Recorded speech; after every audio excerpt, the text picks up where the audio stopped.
මේ ඇවිලෙන දෙයකට තවත් ඇවිලෙන දෙයක්ම ලඟ වුණොත් එහෙම විශාල විනාශයක් බවට පත් වෙනවා.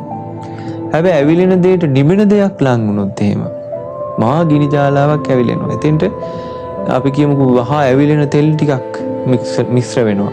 එක්ක වියලි දෙයක් මිශ්‍ර වෙනවා. මුදටම ගිනි ගන්නවා. ඒ වගේ.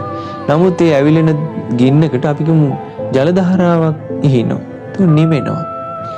ආන් ඒ වගේ ගිනිගත් කෙනෙකුට ඇවිලුණු කෙනෙකුට ක්‍රෝධයට පත්වෙච්ච කෙනෙක් ළඟ අනිත් කෙනත් ක්‍රෝධය ඇති කරගත්තොත් ඒක විසඳෙන්නේ නැති බුදුරජාණන් වහන්සේ ඒ නිසා ජය ගන්න තියෙන්නේම ක්‍රෝධ එක්කෙනෙක්ගේ හිතේ තරහ ඇති වුණාට පස්සේ ක්‍රෝධය ඇති වුණාට පස්සේ අනිත් කෙනා ඒ බව දැනගෙන ඉවසන්න ඕනේ.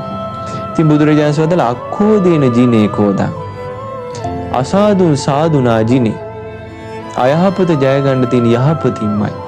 කෙනෙක් අපිට අයහපත කරනකොට අපිත් අයහපත කළොත් එහෙම කවදාවත් යහපතක් සිද්ධ වෙන්නේ. දෙන්නටම අයහපතක් සිද්ධ වෙන්නේ. නමුත් කෙනෙක් අයහපත කරනකොට අනිත් කෙනා යහපත කළොත් එහෙම ඒ අයහපත ජය ගන්න තියෙන යහපතෙන්. අසාදුන් සාදුනා ජිනේ ජිනේ කදරියන් දානේන මසුරුකම ජය ගන්න තියෙන දන් දීමෙන්මයි. අපේ හිත තුළ තියෙන මසුරුකම යමක් තව කෙනෙක් පාවිච්චි කරනවට අකමැත්ත. අපි සතු දෙයක් පාවිච්චි කරනවට අපි අකමැති. හැමදේම අපි මගේ කියලා අල්ලගෙන ඉන්නවා. එතකොට යම්කිසි කෙනෙක් ඒ මසුරු සිත ජයගත්තොත් මොකද මේ මසුරු සිත අපිට සංසාරේ යන්න තමයි උපකාර කරන්නේ. යමකට අපි ලෝභ කළොත් බැඳුනොත් යලි උපතක් කරා යනවා.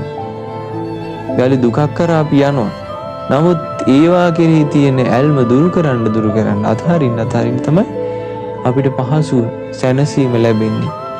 ඉතින් ඒ නිසා මසුරුකම ජය ගන්න තියෙන්නේ දානය තුලින්. දන් දෙනකොට එයාගේ හිතේ ඒ මසුරුකම නැති වෙලා යනවා. එතකොට ජිනේ කදරියන් දානේන සච්චේ නාලික වාදිනා බොරුව ජය ගන්න තියෙන්නේ සත්‍ය තුලින්මයි.